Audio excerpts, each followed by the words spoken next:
और उत्तराखंड में बारिश का दौर जारी है। बारिश से जनजीवन अस्त व्यस्त हो गया है। कई जिलों में रास्ते प्रभावित हुए हैं। बारिश से नदियों का जलस्तर बढ़ गया है। हरिद्वार में उफान पर गंगा नदी है और रुद्रप्रयाग में अलकनंदा का जलस्तर बढ़ गया है। तो बारिश से जनजीवन अस्त व्यस्त हुआ है। बता दें कि नदियों का जो जलस्तर है वो भी बढ़ गया है। उत्तराखंड में बारिश का दौर जारी है। बारिश से जनजीवन अस्त व्यस्त हो गया है और कई जिलों में रास्ते प्रभावित भी हो गए हैं। देखिए, कई जगहों पर लोग तैरकर सड़क पार करते हुए नजर आ रहे हैं, तो कई जगहों पर नदियों का जलस्तर बढ़ गया है।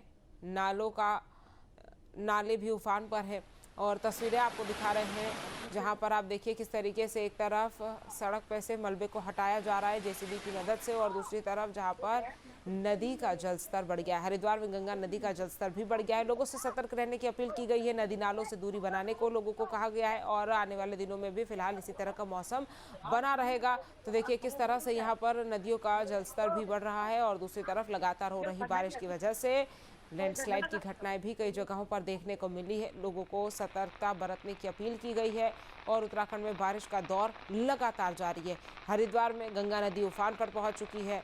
अलकनंदा भी उफान पर है। रुद्रप्रयाग में अगर बात की जाए तो अलकनंदा का जलस्तर बढ़ गया है। सभी जगहों पर लगातार हो रही बारिश की वजह से परेशानी लोगों की बढ़ गई है, क्योंकि आवागमन में दिक्कतों का सामना करना पड़ रहा है। कई गाँव ऐसे हैं जहाँ पर सड़क मार्ग बाधित होने के कारण लोगों को परेशानी हो रही है। आपके मोबाइल पर तुरंत आएगी ब्रेकिंग न्यूज। स्क्रीन पर सबसे पहले दिखेगी बड़ी खबर। देश दुनिया की हर खबर एक जगह। अब आपके मोबाइल पर तुरंत फटाफट इंस्टॉल कीजिए न्यूज नेशन ऐप और रखिए खुद को अपडेट।